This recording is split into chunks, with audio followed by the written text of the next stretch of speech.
Santiago Nieto, hacemos un extracto de esta conferencia que dictó sobre la calidad de los procesos electorales, el financiamiento público y qué pasa con esos dineros ilegales que terminan en las campañas. ¿Cuáles son sus perspectivas y sus visiones sobre ello?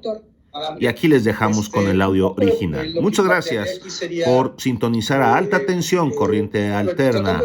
Muchas gracias, apreciadas amigas y amigos desde el ciberespacio. Radio Libre por Internet. Pero por lo menos unas referencias en torno a experiencias pasadas.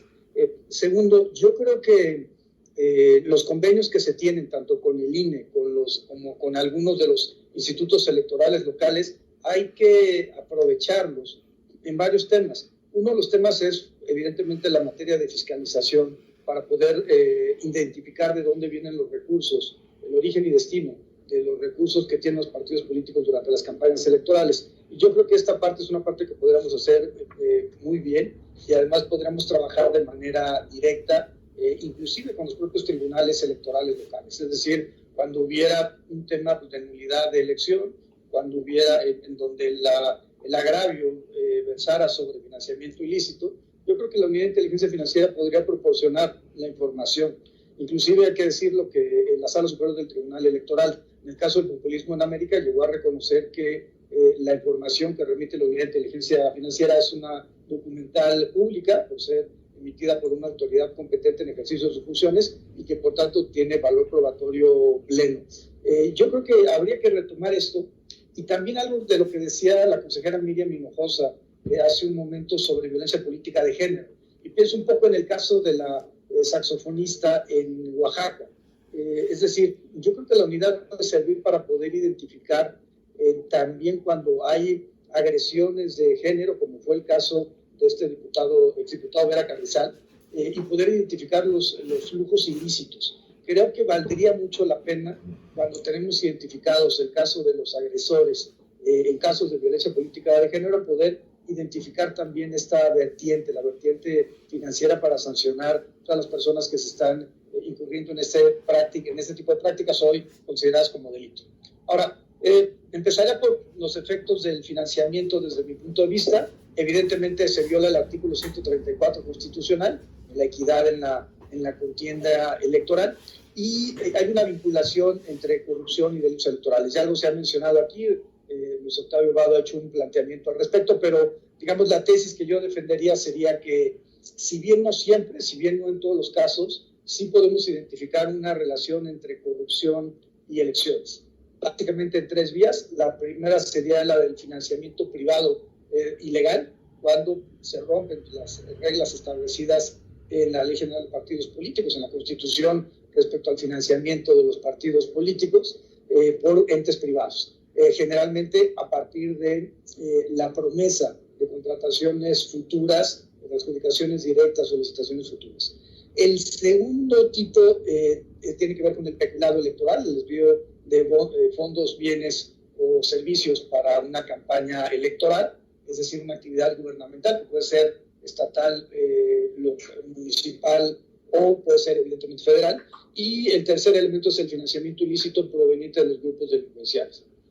Creo que esta parte es una parte fundamental. Si queremos mejorar la integridad y la calidad de las elecciones, yo creo que esto es uno de los temas centrales de análisis y de discusión. Yo creo que lo he sostenido siempre, no tengo por qué no hacerlo ahora. Creo que tenemos un sistema electoral muy sólido. Segundo, creo que hemos avanzado enormemente en los últimos años, los últimos 30 años en la construcción del sistema, pero también debemos de ser autocríticos respecto a cuáles son las deficiencias del sistema, y puede ser una de las deficiencias que habría que analizar. Ahora, también hay que decirlo, yo soy un simpatizante de la posición de los soples y creo que los temas de financiamiento podría ser un tema de por lo menos concurrente para efecto de evitar que haya circunstancias que sobrepasen a la capacidad operativa del Instituto Nacional Electoral, que realiza una tarea fundamental, yo les diría, de una enorme calidad a partir de modelos de riesgo, pero pues es evidente que las cantidades son de revisión de todas las campañas electorales en elecciones como las que tenemos últimamente, es muy complicado poder tener un 100% de análisis. Ahora, en ese sentido, el Banco de México sí ha reportado que aumenta hasta 6 veces más el flujo de dinero en efectivo cuando hay elecciones que cuando no hay. Y el problema que tenemos tanto en la Evaluación Nacional de Riesgo como en el informe GAFI, del Grupo de Acción Financiera Internacional, es el problema del uso de efectivo. Evidentemente hay un sistema en donde se ha avanzado bastante en materia de fiscalización. Tienen los partidos políticos la obligación de reportar sus ingresos y egresos. Sin embargo, lo cierto es que hay una cantidad importante de efectivo que es mucho más difícil de fiscalizar. A partir de las dos dinámicas, pienso en Operación Zafiro, pienso en la estafa maestra, que el dinero esté en el sistema financiero y de ahí se traslada a empresas fachada y de ahí se opera en efectivo con trasladadores de dinero, o el modelo de la delincuencia organizada. El dinero se encuentra en efectivo y entonces en ocasiones se introduce en el sistema financiero. Hay un dato de María Amparo Casaños, Carlos Ugalde, hay que debatirlo. A mí me parece que puede ser excesivo y además creo que metodológicamente habría que revisar si esto es así, de 25 pesos no reportados, pero lo cierto es, yo me quedo con el dato del Banco de México respecto a 6 veces más flujo de efectivo en un mismo estado cuando hay elecciones que cuando no hay. Ahora, bueno, todos ustedes son especialistas, expertos en la materia, no diré nada más sobre el marco normativo. Lo, digamos, importante es que el financiamiento público debe prevalecer sobre el privado y que tenemos en términos de la Ley General de Partidos Políticos distintas modalidades para financiar a los institutos políticos y sobre todo las prohibiciones que existen en el artículo 54 de la Ley General de Partidos Políticos. Recordando los casos, digamos, típicos o paradigmáticos de la materia electoral, desde la fiscalización al finales de los 90 al Partido Verde Ecologista de México por el libro de ecología, evidentemente Pemex-Gate, amigos de Fox, hasta los últimos casos encontramos que tuvieron que ver con el proceso electoral 2018. 2019 tenemos una serie de prohibiciones de corte normativo para efecto de que los partidos políticos no reciban recursos más que los establecidos en la propia normativa. Ahora, yo creo que, digamos, esto lo dejaría así y me gustaría plantear cuáles son los problemas que estamos viendo. Primero, yo soy de la idea de que podría ser la materia electoral una actividad vulnerable en términos de la ley de prevención. Recientemente la fiscal anticorrupción ha planteado que una de las materias que debe estar en la ley de prevención o la ley antilavado es fuera la contratación pública. Coincido, pero creo que el enfoque también tendría que abarcar esta parte, la parte electoral, es decir, hay que revisarlo. Ahora, la instancia competente, por supuesto, para sancionar en este momento sería el Instituto Nacional Electoral y por eso la coordinación es muy importante con el convenio que existe. Pero también creo que deberíamos de empezar a pensar, con base en el convenio y colaboración con los OPLES, en mecanismos para poder generar mejores controles en el sistema. Ahora, ¿qué tenemos? Primero, el desvío de recursos públicos.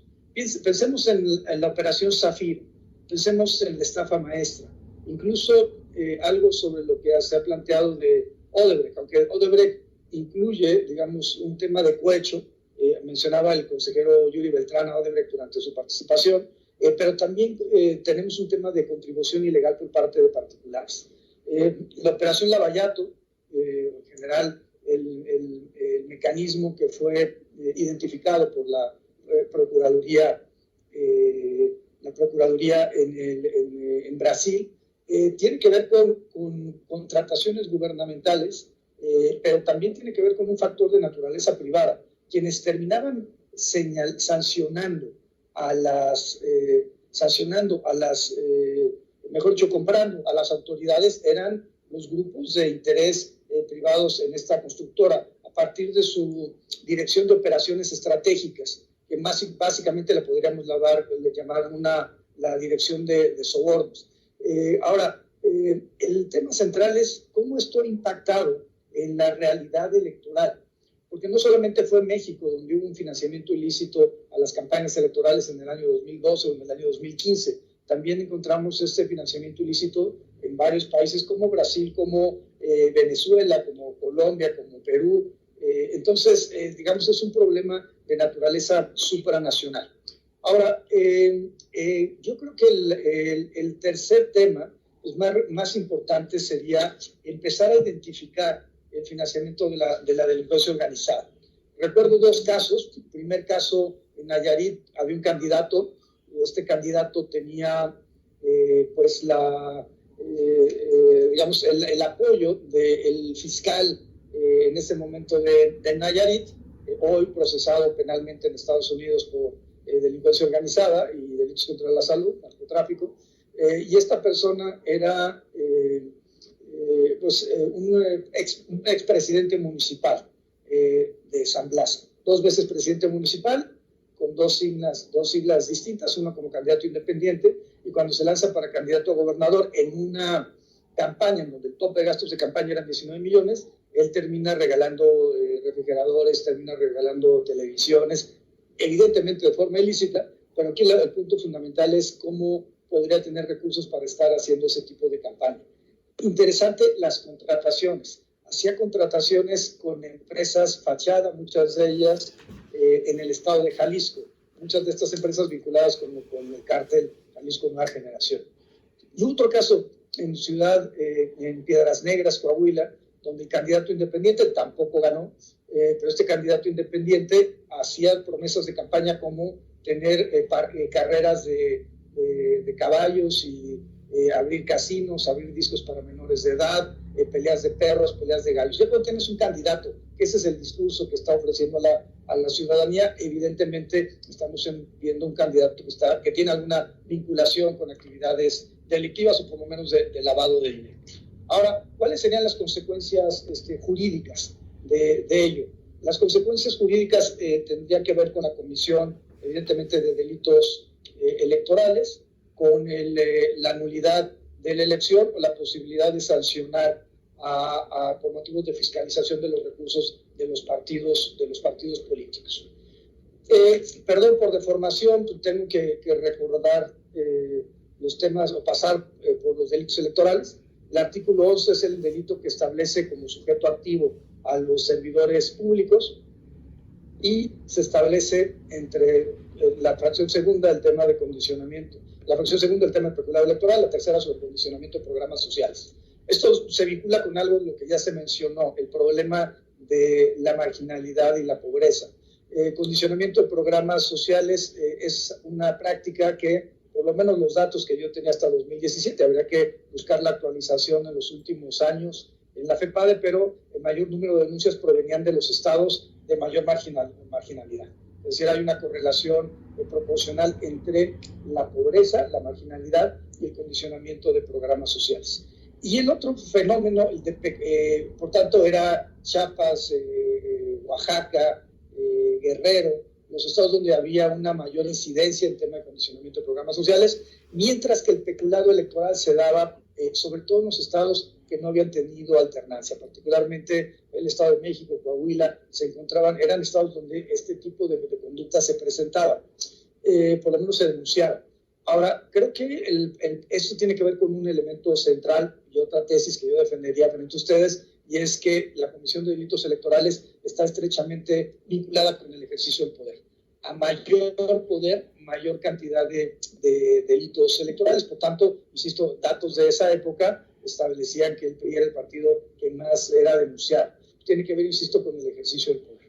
Ahora, el artículo 15 es un delito equiparable al de lavado de dinero, no solamente en la penalidad, 5 a 15 años de prisión, sino también en la estructura. Lo que se tiene que hacer es acreditar que hubo algún tipo de aportación en dinero o en especie a favor del candidato, precandidato, partido, coalición o agrupación política, en 3 modalidades. Cuando existe una prohibición legal, cuando los fondos o bienes tengan un origen ilícito o cuando se rebasen los montos establecidos en la ley, ¿no? El caso de Eva Cadena, el caso que me tocó al FEPADE judicializar, estaba relacionado con esto, ¿no? Con el rebase de los topes establecidos en la norma. Y digo que es un delito equiparable al lavado de dinero por los verbos rectores, ¿no? Realice, destine, utilice o reciba, que son que tienen que ver evidentemente con el lavado de dinero, en razón de que se utiliza o se recibe recursos de naturaleza ilícita para introducirse al sistema financiero.